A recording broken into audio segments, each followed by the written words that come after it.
Hello, and welcome to Heilman and Haver, the Stage and Screen podcast, coming to you virtually from Casa de Quinn and 1111 Studios in beautiful Port Orchard, Washington. I'm Greg Heilman. And I'm Matt Haver. We're two local actors looking to hone our craft by exploring the best in local theater and on the big screen. Each week we bring you entertainment news and views, celebrate classic Hollywood, enjoy cocktails with a Tinseltown twist, interview talented local actors and directors, and chat with industry experts from LA to the UK. Today is July 23rd, and welcome to episode 38. We're excited to be joined in a few minutes by Karie Bible, tour guide at the Hollywood Forever Cemetery and host of Hollywood Kitchen. But first we wanted to catch our local listeners up on this weekend's stage and screen happenings.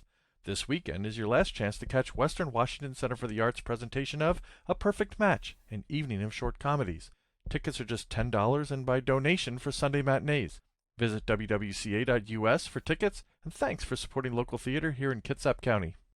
Definitely go see A Perfect Match. Just go tonight or Sunday, because Saturday the 24th, Star Wars returns to the historic Roxy Theater in Bremerton. That's right, Star Wars, Episode 4, A New Hope, premiered at the Roxy in 1977 and returns as part of their Movies of the Decade series. Now you can see Luke and Solo, Princess Leia, R2-D2, and Chewie on the big screen as George Lucas intended. We hit the stage at 6:30 to kick things off, and Jeremy Arnold will join us virtually for his astute and entertaining intro. Get your tickets now at roxybremerton.org/showtimes. Again, that's roxybremerton.org/showtimes.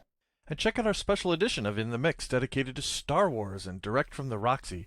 We mixed up two delicious non-alcoholic drinks this week for the special occasion, both of which will be served at the event. And of course we talked Star Wars memories and trivia. So don't miss it. You can find In the Mix videos on our Facebook page and YouTube channel, all linked in the show notes. And now we're pleased to welcome to the show special guest Karie Bible. Karie, born a heterochromatic baby, put down the medical reference book. It means she's got two different colored eyes. With the last name Bible on Halloween night, Karie was destined to be nothing if not unique. Her passion for history and Hollywood's past led her to starting a cemetery tour in 2002 under the guidance of historian Marc Wanamaker. Karie has lectured at the Old Town Music Hall, the Queen Mary, the Homestead Museum, and is also a Lady in Black to honor silent film star Rudolph Valentino. Plus, she created the website and e-newsletter FilmRadar.com about specialty film events in Los Angeles. Karie has appeared in segments for Turner Classic Movies, CNN, History Channel, and Travel Channel. She co-authored the book Location Filming in Los Angeles with historians Marc Wanamaker and Harry Medved, and co-authored Hollywood Celebrates the Holidays with Mary Mallory. A vintage lifestyle devotee, she lives in a 1920s apartment and collects clothing from the 1920s to the 1950s. Karie is also the host of Hollywood Kitchen, where she makes the recipes of stars from Hollywood's golden age, all the while interviewing historians, authors, and her fellow film lovers. She joins us from her home in Los Angeles for part one of our interview. Karie, welcome. Hi, thank you for having me. So, Karie, first of all, thanks for joining us again. And so I've been following you on social media since we lined you up as a guest. And looking at your social media feeds and the things that you've been posting, you're obviously a big fan of classic films and the golden age of Hollywood, as are we. How did this love of the classics come about? Was there a specific event, or is it just something that kind of happened organically as you were growing up?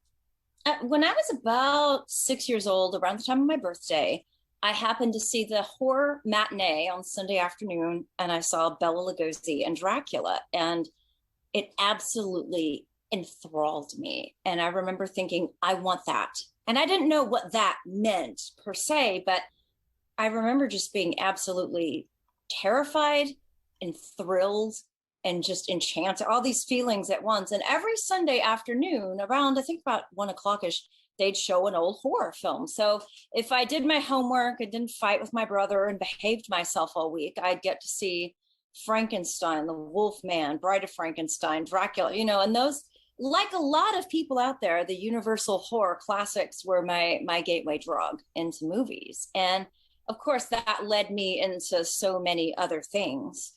We had a similar thing, I think, except it was on Saturdays, and it was called Creature Double Feature. And that's when we had all the Godzilla films, and then they had the Ultraman television show and all those things. So I understand exactly what you mean when you see some of these. I don't know what it is about those that just kind of rope you in. Oh, yeah, absolutely. I just fell in love with that. And I always say on the tour, I didn't like Barbie dolls. I liked Bela Lugosi and Boris Karloff. Like, that's what I liked as a little girl. And God bless my parents. They did not think I was insane. In fact, they were like, okay, if that's what you like, we'll take you to the library and we'll get you books on Dracula and Frankenstein. And so they wholeheartedly encouraged my weirdness. Awesome. We're involved up here in the Bremerton area with the historic Roxy Theater, Karie, and they've got a special program going right now called Movies of the Decade, showing a lot of old films that most of us have never had a chance to see on the big screen. Things like Jaws, going all the way back to Citizen Kane. We've got the first, actually fourth Star Wars coming up this weekend. What's it like in your area, down in the LA area, for lovers of classic films? Are there certain theaters that specialize in showing any of those old films? Are there regular types of events for lovers of the classics? Oh gosh, yeah. I feel spoiled rotten down here. It's like a kid in a candy store when I first moved to Los Angeles, because you've got, well, right now it's obviously changed a lot because of the pandemic and a lot of other things, but you've got the Egyptian Theater, the Aero Theater, the New Beverly Theater. You've got the Old Town Music Hall, the Legion in Hollywood, the Arena Cinema.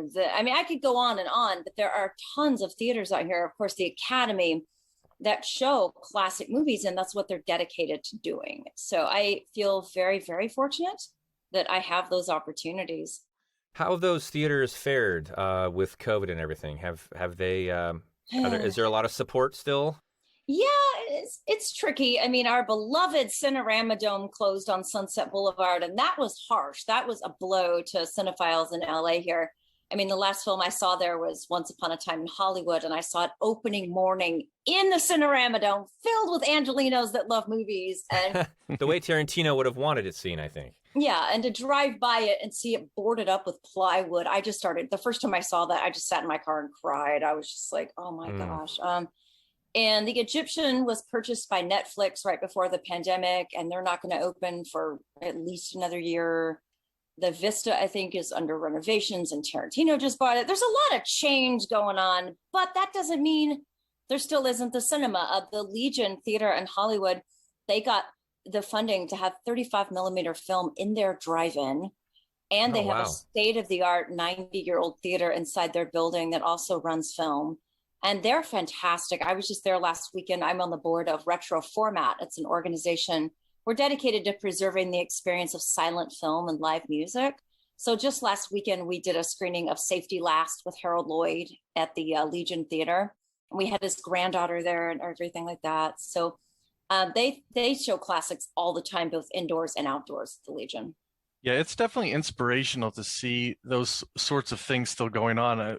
One thing, though, going back to your comment about Netflix purchasing one of the cinemas and Tarantino, Matt and I have been kind of following this from the time we started our podcast in September, last September, about the overturning of U.S. versus Paramount, and the fact that there's no real hindrance for studios to now once again own the entire distribution chain.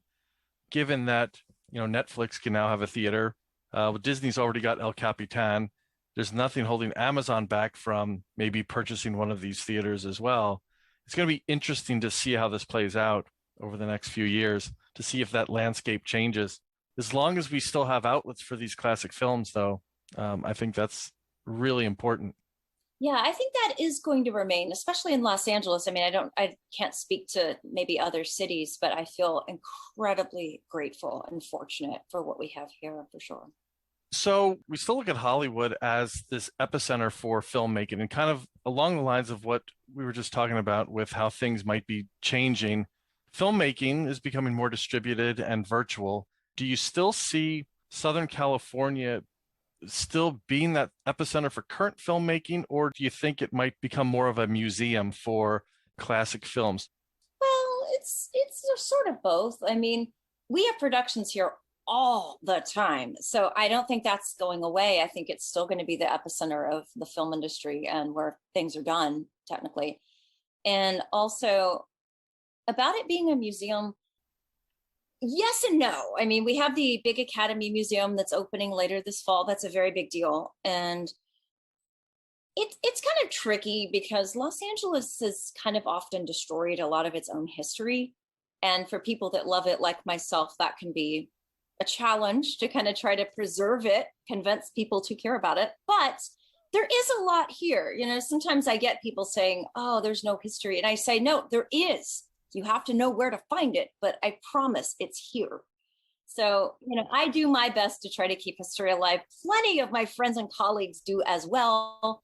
So there is plenty of history here. I meet plenty of young people that love old Hollywood, because I hear a lot of historians that are older than me say, oh, young people don't care about this stuff. And I tell them, I say, that is not my experience, because I meet plenty who do. And I'm so grateful, and I try to be supportive and encouraging to them, because they're the future and they're the people that are going to keep this going after I'm gone and my colleagues are gone. So I get very heartened when I meet young people that have a passion for this stuff. I think so much has to do with how it's presented. There's these amazing stories full of amazing, colorful people that fiction could never come up with. And it's often, I had that one teacher in 8th grade and they just completely turned me on to this era, or that, and that's why we like to, invite younger audiences, teens especially, to listen to the show, because they're going to get turned on to an actor, an actress, an era maybe that they didn't even know existed. And that actually leads us right into our next question. You are employed by a museum of sorts. You, without sounding too punny, you know where the bodies are buried. As a tour guide of the Hollywood Forever Cemetery, you've never heard that pun before, I'm sure. So tell us about how you got this position. It sounds like a lot of fun, and again, a way to kind of preserve that history. Well, I'm an independent contractor, so I'm not like on the payroll, as it were. But when I first moved to Los Angeles, I had gone to Hollywood Forever for a screening that was happening there. And I looked around and I just fell so in love, as I hope everybody does who ever visits. And I just thought, this place is magical. It's incredible. I wonder if they have a tour here. I'd love to take it. I asked around and they didn't. And then the light bulb went off over my head. Well, wow, what if I did it? So I met with a historian named Marc Wanamaker, and he is a friend and mentor to me. He introduced me to Tyler Cassidy, who runs the cemetery. And Tyler, I told him kind of what I wanted to do. I gave him a sample of what I wanted to do. And he said, go for it. And I gave my first public tour in February of 2002. And I've been doing the tour several times a month pretty much ever since. Do you need to have reservations to do a tour, or can you just show up? Things have changed a little bit because of the pandemic. I mean, on one hand, I am extremely grateful I was kind of able to operate during about half the pandemic, because what I do is about 95% outdoors, and I could do tiny groups, social distancing. I wear a voice amplification gadget. But now, because of the pandemic, I kind of like to have a head count, and I know exactly how many people are showing up, how many to expect. It just kind of makes life a little easier for me. So, I mean, I guess I'd make an exception, but for the most part, I prefer people book online. That way I kind of have a little bit of a grip on, how many people are coming. Well, it sounds like you might be getting a lot busier too, because we were just reading LA Magazine.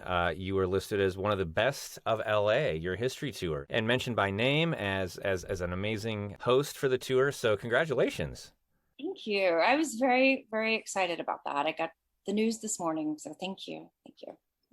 I feel grateful that I still get to do what I do, and that I'm able to just, share the stories of these artists and these pioneers and these incredible people at the cemetery, with the public.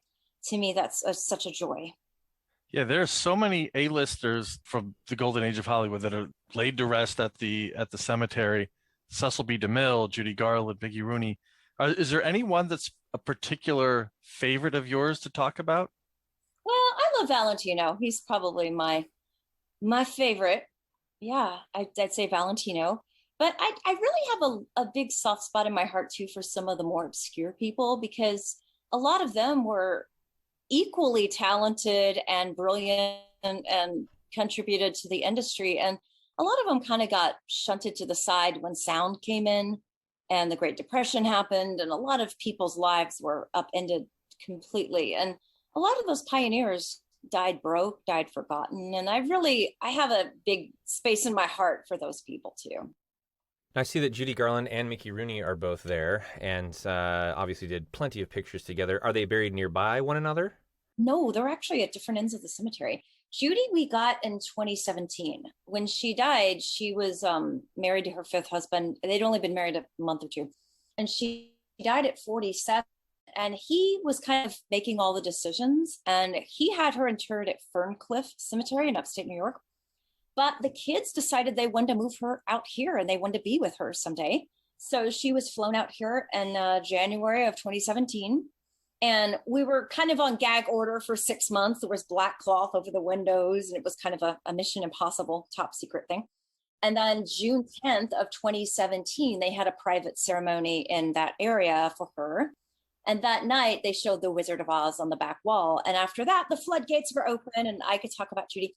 What's been really amazing is to see the reaction that people get. People walk in there on the tour. I've had people walk in and just start crying and just lose it. Or people walk in there and they start singing. And just to kind of see the incredible power her legacy and her talent still has to people is really remarkable. Is the cemetery now closed to new burials? Are there still are there folks that are still being actively buried there? Every day. We have, according to our owner, we have about 50 years of ground space at this time. And they are building new mausoleums because I think as time goes on, especially in larger cities, cremation is becoming increasingly popular. Right, yeah. So they are building new mausoleums, and that's kind of becoming a trend. So yeah, there's plenty of space. It's a great place to be. This is going to tie into a question I'm going to ask later when we talk about one of your other endeavors, Hollywood Kitchen. So you've got X amount of years of space. Are we still going to see Hollywood kind of A-listers and other actors and things like that come to a cemetery like this? Or yeah. Is that okay? We just got Burt Reynolds recently. Oh, really? Okay. It's still, well, it's beautiful. It's historic. It's right in the heart of Hollywood. There's kind of this magic to it. If you haven't been there, come visit. I'll show you around and you'll see what I mean. I think people are never not going to want to be there. And I think a lot of people ultimately, they want to be remembered. They want their lives to count. They want people to care that they were here. And I think the cemetery does such an outstanding job of honoring people. And it's also a very creative place. We have a guy right now who has a marble bench with metal dachshunds on it. And he's still alive, by the way. He had a big dachshund event the other day where people were encouraged to bring their dog and pose on his bench. So yeah, I think it's whimsical, it's creative, it's beautiful, and it's, as its name implies, it's forever. Something that the LA Magazine said about you is, a quote, "What makes Bible's tour most unique is her remarkable ability to humanize long-faded icons and cast their scandalous lives in a new light." Could you give us an example? I mean, we're familiar with some stories like Judy Garland, et cetera. I actually, believe it or not, I'm very glad you asked this question. I don't get into that on the tour, believe it or not. I feel like my job, I feel very like I have a specific job to do. And in the case of Judy, first off, her story's more or less common knowledge to people. Right. And also, she hated the narrative that her life was this tragic train wreck mess situation. Her children really hated that too. So I feel like it does not serve her and it does not serve them to stand at her final resting place and say that stuff. But what I try to talk about is the talent, the legacy, and the fact that no matter what was going on with her behind the scenes, when she got in front of that movie camera, when she stepped on that concert stage, she gave 100,000%. And that is hard to do if you were having a tough day, if something's going on in your life. So the fact that she was able to kind of overcome her pain and problems and deliver on the level she delivered is absolutely incredible. And I also talk about Jane Mansfield, Virginia Rapay, Marion Davies. All of those are women who have really been kind of given a short shrift or really been maligned, and I think unfairly so, or really been incredibly misunderstood. So one thing I try to do is also, like, for example, a few years ago, we have a cenotaph for Jane Mansfield. Her remains are in Pennsylvania, but we have a memorial marker called a cenotaph. A few years ago on my tour, I had a senior citizen group, and this older lady said, I met Jane, can I share my story? And I was like, oh yes, please. And she said that she used to be a school teacher in Los Angeles in the 50s and 60s at a private school where a lot of children of the stars attended. And she said anytime there was open house, PTA, whatever, the famous parents never showed up except one, and that was Jane Mansfield. And she said Jane was like really concerned about how her kids were doing in class, wanted to follow up about their homework. She'd show up to PTA. Can you imagine Jane Mansfield at PTA? But I thought that was so humanizing of her, because normally when you hear a story about Jane, it's, oh, she flashed her breasts. Oh, she was drunk. Oh, you know, and I don't doubt that the wild child was one part of her persona. But I always say on the tour, these people might have been sex symbols, bombshells, icons, movie stars, but they were people. And that was someone's daughter, sister, friend, and mom. So to me, hearing a firsthand from someone who saw that human side of Jane, I thought was very powerful. And it was just a reminder that, yeah, Jane was a human being too. You mentioned Marion Davies. Did you see an increase in interest specifically in her location due to the new, well, not Citizen Kane film, but technically the movie Mank that was released? I know that kind of hit during quarantine, but when a biopic comes out like that, do you see that interest in those individuals increase? Yeah, sometimes I do. Yeah, my friend Lara Gabriel has written the definitive biography of Marion Davies. She just finished it after 8 years of working on it. And that comes out next summer. So I'm so excited. I'm expecting a tsunami of Marion interest when that book comes out. Yeah, Mank also generated some interest. And yeah, I really, again, try to explain to people, because often if people mention Marion, people will say, oh, she's a gold digger. She had no talent, blah, blah, blah. And that's not true. There's more to the story. And I always tell people, dig deeper. You know, there's a lot more complexity and nuance going on. And Marion was very talented. Watch the movies and I'll tell you which ones are best, you know, and she was extraordinarily philanthropic, donated millions to UCLA Children's Hospital. There's just more to people than meets the eye, you know? My first experience with Mary Davies was in The Patsy. Oh, I love that movie. Yeah. Oh, good. It's a hilarious movie, and she is just so natural in that. It was one of the first times, I think, especially in a silent film, when I saw somebody laugh, that I actually believed she was laughing at the joke, not because she was told to laugh. I mean, it was so natural. And to your point, so a friend of ours, Jeremy Arnold, has been doing the intros for our movies as part of this whole Roxy celebration. And when he did the one for Citizen Kane, he referred to the Marion Davies thing and made sure to say that, hey, she's been kind of given the short stick when it comes to the press and how she's portrayed by a lot of people as well. So I'm actually going to look forward to that book next year. Oh yeah, I would love the daylights out of that book. Yeah, she wasn't Susan Alexander from Citizen Kane. She was no. She was her own individual with her own talents and her own challenges, just like anybody else. That's those are the stories, the ones like we're sharing with you and we get from Jeremy Arnold. Pull back the veneer a little bit, and wow, they came to PTA meetings. Amazing. That kind of thing. They love to give money here or there. They have this kind of dog. And I think it also makes it seem a little bit more attainable for those of us who might still aspire to stardom. That, they're regular people, but they have an incredible talent. Thanks again to our guest, Karie Bible. Join us next week for the second half of our interview with Karie. And you can find out more about her tours at cemeterytour.com and her show at hollywoodkitchenshow.com. And if you enjoyed our show, make sure to follow us and share the podcast with a friend. You can find us on Apple Podcasts, YouTube, Amazon Audible, iHeartRadio, Spotify, and Pandora. We'd love to hear from you, so please join the conversation on Facebook and Twitter. And as always, thank you for supporting local theater and for joining us on Heilman and Haver.